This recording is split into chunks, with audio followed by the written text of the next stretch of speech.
আসসালামু আলাইকুম, সবাই কেমন আছেন? আশা করি অনেক ভালো আছেন। তো আজকে আমি বিএফএস গ্লোবালে গিয়েছিলাম। আজকে কিন্তু 20 তারিখ। তো আজকের কি হয়েছিল বিএফএস গ্লোবালে একদম সঠিক তথ্যটি আজকে জানতে পারবেন। আর আমি কিন্তু কোনো ব্লগার না যে হচ্ছে এক কথা বারবার বলবো বা কার কাছ থেকে শুনছি। আমি যা দেখে আসছি, যা ইনফরমেশন পাইছি সেগুলোই বলবো। আর আমি গিয়েছিলাম আমার ছোটো ভাইয়ের জন্য। ছোটো ভাইয়ের কী অবস্থা, ওর হচ্ছে আপনার ইমেল করেছে কিন্তু এখন পর্যন্ত সে অ্যাপয়েন্টমেন্ট ডেট পায় নাই। এই জিনিসটা জানার জন্য হচ্ছে আজকে আমি বিএফএস গ্লোবালে গিয়েছিলাম। তো প্রথম থেকে শুরু করি যে কী হয়েছিল। প্রথমে হচ্ছে সকালে যাওয়ার পরে একটা সিরিয়াল ছিল যেটাতে শুধু আজকে পাসপোর্ট জমা নিচ্ছে। আর ফ্যামিলি ভিসা, স্টুডেন্ট ভিসা তাদের কিন্তু কোনো সিরিয়াল নেই। আর পাসপোর্ট সকাল থেকে কাউকেই দিচ্ছে না, জমা নিচ্ছে না। তো অনেক মানুষ ভিড় জমে যায়।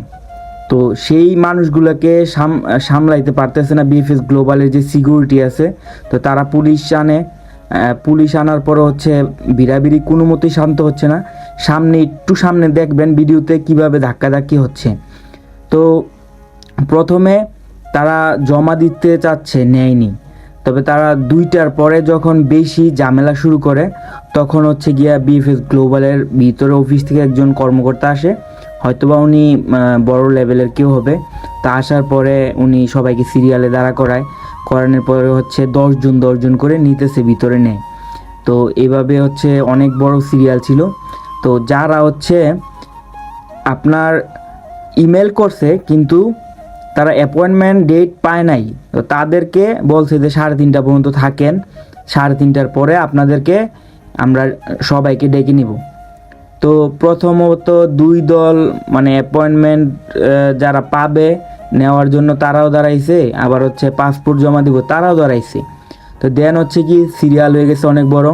তো প্রায় 1 ঘন্টা দাঁড়ায় থাকার পরে বলতেছে যে না, ইনফরমেশন যাদেরকে দেওয়া হবে তারা আলাদাভাবে দাঁড়ান, তাদেরকে আলাদা সিরিয়াল করে। তো 3:30 পর্যন্ত কথা ছিল যে 3:30টার মধ্যে অ্যাপয়েন্টমেন্ট যারা পাবে কি না তাদেরকে নিবে। আর এইভাবে যে সিরিয়ালটা ছিল তারা হচ্ছে দাঁড়ায়। তো আরেকটা বিষয় কথা বলি, অনেকে বলে যে হচ্ছে যাদের অ্যাপয়েন্টমেন্ট পায় নাই তারা হচ্ছে রিসিভতার কপি, দেন হচ্ছে নুলস্তার কপি, তারপর পাসপোর্ট, এগুলা নিয়ে গেলে অনেকে ইন্টারভিউ পায়। তো আমি গত 2 জনের সাথে কথা বলছি, ওনারা গতকালকে আসছিল, গতকালকে ভিড় ছিল না। বললো যে ভাইয়া আমাদের ওই লুক আসছে, আসার পরে হচ্ছে অ্যাপয়েন্টমেন্ট পাইয়া গেছে, যে তাদের ইমেল করছে কিন্তু অ্যাপয়েন্টমেন্ট আসে নাই। তো তারা পেয়ে গেছে। তো এই কারণে তারাও আজকে আসছে, কিন্তু আসার পর দেখে যে অনেক ভিড়। তো মানুষকে যেভাবে ধাক্কাইতেছে বিএফএস গ্লোবালের সবাই মিল্লা ধরে রাখছে, তারপরও হচ্ছে মানুষ সিরিয়াল করতে পারে না।